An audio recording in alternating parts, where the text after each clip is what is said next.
កុំដើររត់ឲ្យលឿនតែអានសភៅហ្នឹងមិនថាអ្នកនរគ្នារវល់មិនក៏ដោយដាក់អីចោះសិនអានសភៅហ្នឹងសិន it's so good អ្នកនរគ្នាថ្ងៃនេះខ្ញុំមានសភៅមួយដែលខ្ញុំពិតជា excited មែនតើ excited នឹង recommend ណាខ្ញុំនិយាយ read មុនហ្មងព្រោះខ្ញុំអត់ដឹងទៅខ្ញុំអត់សូវចេះបរិយាយអារម្មណ៍ខ្លួនឯងអញ្ចឹងពាក្យខ្ញុំនិយាយដដែលប៉ុន្តែសភៅហ្នឹងគឺខ្ញុំ read ឲ្យ1000លើ5ហ្មងពេលដែលខ្ញុំអានសភៅហ្នឹងចប់ខ្ញុំមានអារម្មណ៍ថាខ្ញុំហត់នឹងមានអារម្មណ៍គ្រប់យ៉ាងក្នុងពេលតែមួយខឹងផង sad ផងអាណិតគេផងហើយ like frustrated អ្វីដែលធ្វើឲ្យខ្ញុំឆ្លងសភៅនឹងកាន់តែខ្លាំងគឺ legal debate គេអាការជំទាស់គ្នានៅក្នុងសាវនាការនៃតុលាការហើយទី2គឺវាផ្ដល់ចំណេះដឹងឲ្យយើងបានមួយផ្នែកដែរខ្ញុំចូលចិត្តមែនទែន and very detail អូខេចឹងសភៅហ្នឹងមានឈ្មោះថា Next of Kin សភៅហ្នឹងចង់និយាយពីបងប្អូនស្រី2នាក់ចិត្តដិតគ្នាមែនទែនបងស្រីឈ្មោះ Layla ហើយបងស្រីឈ្មោះ Yasmin 2នាក់ហ្នឹងអាយុខុសគ្នាយ៉ាងច្រើន Layla បង Yasmin មួយឆ្នាំខ្ញុំភ្លេចតែគាត់តែដឹងថាបងច្រើន2នាក់ហ្នឹងគឺធំធាត់មកតែ2នាក់ឯងអត់មានឪពុកម្ដាយនិយាយទៅអត់មានអាណាព្យាបាលទេនៅពេលដែល Layla គាត់រៀងគ្រប់អាយុមុន18ឆ្នាំមុនគាត់ apply ធ្វើជា guardianship របស់ Yasmin ហ្មងយកប្អូនមកចិញ្ចឹមអញ្ចឹងណាអ្នកទាំងអស់គ្នាសម័យមើលក្មេងតែអាយុ18ឆ្នាំឯងប៉ុន្តែទទួលបន្ទុកមួយចិញ្ចឹមប្អូនណាដោយសារតែអត់ចង់ឲ្យប្អូនទៅនៅជាមួយរដ្ឋទៅនៅកុមារកំព្រាអីអញ្ចឹងណាពីអ្នកហ្នឹងគឺគាត់ស្រឡាញ់គ្នាណាអត់គ្នាបានទេជាពិសេសគឺ Layla គាត់ស្រឡាញ់ប្អូនគាត់មែនទែនឥឡូវហ្នឹងយើងនិយាយពីបច្ចុប្បន្នណា Layla គាត់គឺជា architecture woman ដែលគាត់ស្រីប៉ុន្តែគាត់ខាង architect ហើយគាត់ជោគជ័យមែនទែនគាត់មាន firm របស់គាត់ company របស់គាត់ខ្លួនឯងតែ everything about Layla គឺ scream power elegant and successful អញ្ចឹងនិយាយទៅគឺគាត់គ្រប់យ៉ាងគឺគាត់ achieve ខ្លួនឯងពីបាត់ដៃទទេមកតាំងដើមហ្មងទាំងតែខ្លួនឯងមានបន្ទុកចំប្អូនចាំអីចឹងណានិយាយទៅគឺគាត់អស្ចារ្យមែនទេគាត់មានប្តីរបស់គាត់ឈ្មោះ Will គឺអ្នកកសែតអី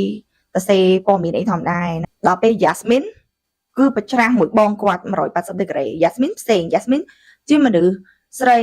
ស្អាតរៀងធ្វើខ្លួនលែងខ្លួនហើយការងាររបស់គាត់ហ្នឹងគឺគ្រាន់តែជាលេខារបស់គេអីធម្មតានិយាយទៅគឺគេថាគាត់មិនសូវបាន achieve អីច្រើនទេរបៀបចុះត្រឡប់ពីក្មេងមកបងរ៉ាប់រងបន្ទុកជំនួសរហូតអញ្ចឹងណាហើយ Yasmin គាត់មានប្តីរបស់គាត់ដែរដូចគ្នាឈ្មោះ Andrew ហើយគាត់មានកូនមួយឈ្មោះ Max អាយុដូចជា3ឆ្នាំបើទោះជា Yasmin គាត់អត់សូវជោគជ័យដូចបងស្រីគាត់មានប៉ុន្តែគាត់មានអ្វីមួយដែលបងស្រីគាត់អត់មានគឺកូន Layla ហើយនឹងប្តីរបស់គាត់ហ្នឹងគឺព្យាយាមយកកូនយកហើយប៉ុន្តែគាត់អត់មានអញ្ចឹងណាអ្វីដែលខ្ញុំចង់និយាយពីសភៅហ្នឹងគឺ Yasmin is វាថាគាត់ spoil មែនតើហ្មង spoil brat ហើយជាមនុស្ស very ungrateful អត់មានអាភាពអំណរអរគុណក្នុងខ្លួនទេមិនថាបងស្រីគាត់ស្រឡាញ់គាត់គុតគង់គាត់យ៉ាងណាគឺគាត់មើលឃើញអាហ្នឹងគាត់ទៅជាចំណែនបងស្រីគាត់វិញណាអាហ្នឹងខ្ញុំសុំនិយាយបន្តិចចុះវាអត់ spoil ទេលក្ខណៈថាវាខ្ញុំចង់ឲ្យអ្នកនរគ្នាយល់ពីសាច់រឿងហ្នឹងតិចចឹងណាហ្នឹងហើយអញ្ចឹងគ្រប់យ៉ាងបានប្រែប្រួលនៅពេលដែលមានរឿងមួយដែលអកុសលមែនតើកើតឡើងខ្ញុំអត់និយាយថារឿងអីទេតែអ្នកនរគ្នាពេលដែលអានសភៅហ្នឹងទៅបើកសាច់រឿងប្រហែលទំព័រមកដឹងនេះថាវានឹងមិនហ្នឹងហើយអញ្ចឹងមានរឿងដ៏អកុសលមែនទែនកើតឡើងធ្វើឲ្យពីរអ្នកបងប្អូននឹងប្រេះស្រាំមួយគ្នា